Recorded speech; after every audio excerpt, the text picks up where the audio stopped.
حضرت والا کے اس چینل کو سبسکرائب کریں اور بیل آئیکن پر کلک کر کے آل کا آپشن سلیکٹ کریں تاکہ حضرت کی تمام ویڈیوز آپ تک پہنچ سکیں۔ انسان کیوں بگڑتا ہے اور جب وہ خود بگڑتا ہے تو ماحول کو کس طرح بگاڑتا ہے،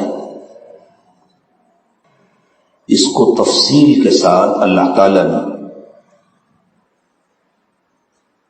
اس صورت میں بیان فرمایا ہے جس صورت کی ابتدائی آیات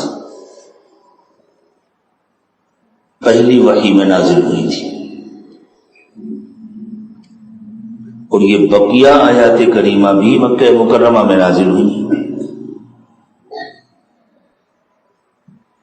رسول اکرم صلی اللہ علیہ وسلم نے جب ہدایت کی محنت شروع کی اور اللہ کے بندوں کو اللہ سے جوڑنے اور ملانے کی کوششیں فرمائیں تو مکے کے جو بگڑے ہوئے لوگ تھے ان کو پریشانیاں شروع ہوئی۔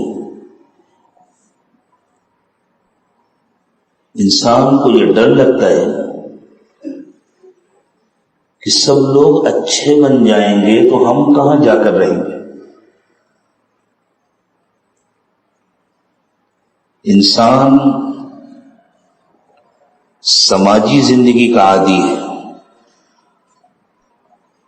سماجی اور اجتماعی زندگی گزارنا اس کی فطرت کا حصہ ہے۔ اس لیے ہر انسان جیسا خود ہو ویسا ماحول بنانے کی کوشش کرتا ہے۔ انسان انفرادی زندگی گزار ہی نہیں سکتا۔ ہم دیکھیں ہمارا کوئی کام انفرادی نہیں ہوتا، ہمارا ہر کام پورے سماج سے جڑا رہتا ہے۔ آپ کو اللہ نے دولت دی،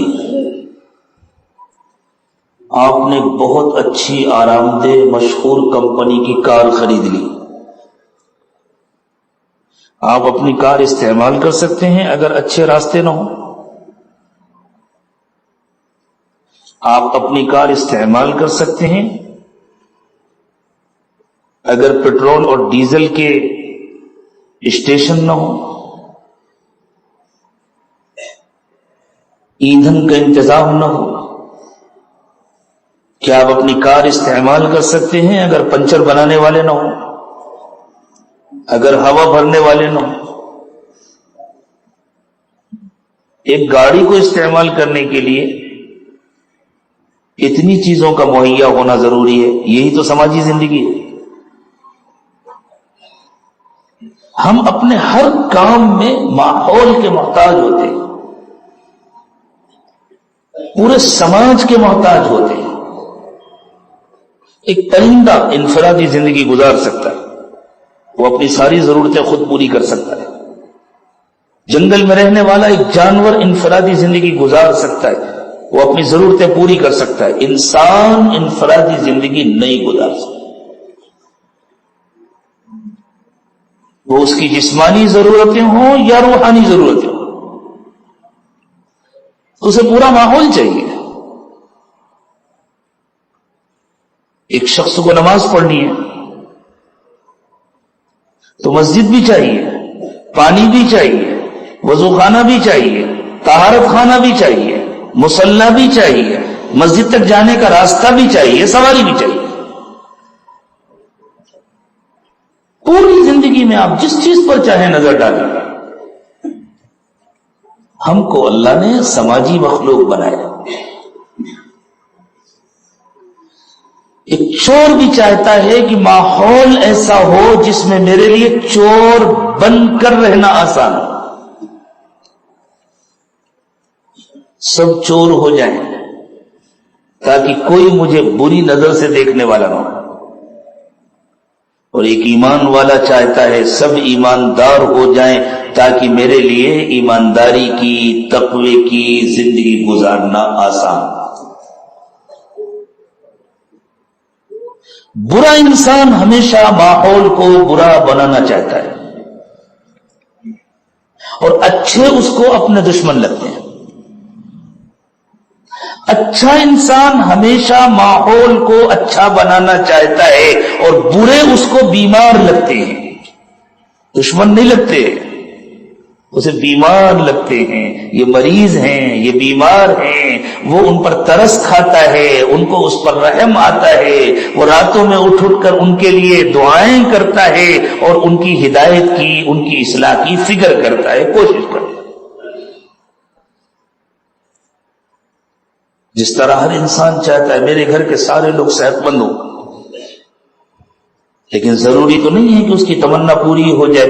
اگر گھر میں کوئی بیمار ہو جائے اور ڈاکٹر نے سختی کے ساتھ منع کر دیا ہے، دیکھیے اس کا جھوٹا پانی کوئی نہ پیے، اس کا جھوٹا کھانا کوئی نہ کھائے، اس کو اگر چھینک آئے یا کھانسی آئے تو یہ ٹشو کا استعمال کرے، رومال کا استعمال کرے، اپنے منہ کے اوپر رکھے، اس کے جراثیم سے لوگ سب بچتے ہیں، لیکن اس سے نفرت کوئی نہیں کرتا، احتیاط کرتے،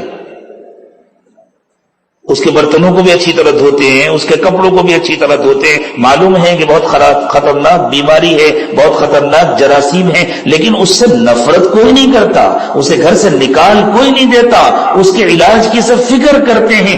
جو واقعی اچھا انسان ہوتا ہے وہ بروں سے نفرت نہیں کرتا، وہ ان کو اس نظر سے دیکھتا ہے جس نظر سے ایک صحت مند انسان کسی مریض کو دیکھتا ہے، اور پھر ان کو ان کی صحت کی، ان کے علاج کی وہ فکر کرتا ہے۔ یہی دعوت ہے، یہی اصلاح کی کوشش۔ ایسا نہیں ہو سکتا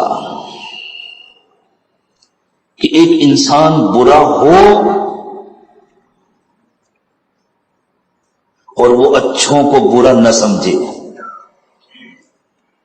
دیکھیں چور کو اچھا سمجھتا ہے اور نیک انسان کو برا سمجھتا ہے۔ ایک چور خاندان تھا، باپ بھی ماشاءاللہ بڑا نامور چور تھا، اگر چوروں کو گولڈ میڈل ملا کرتا تو اس کے باپ کو ملنا چاہیے تھا۔ بیٹا بھی ماشاءاللہ اپنے باپ سے 2 قدم آگے تھا۔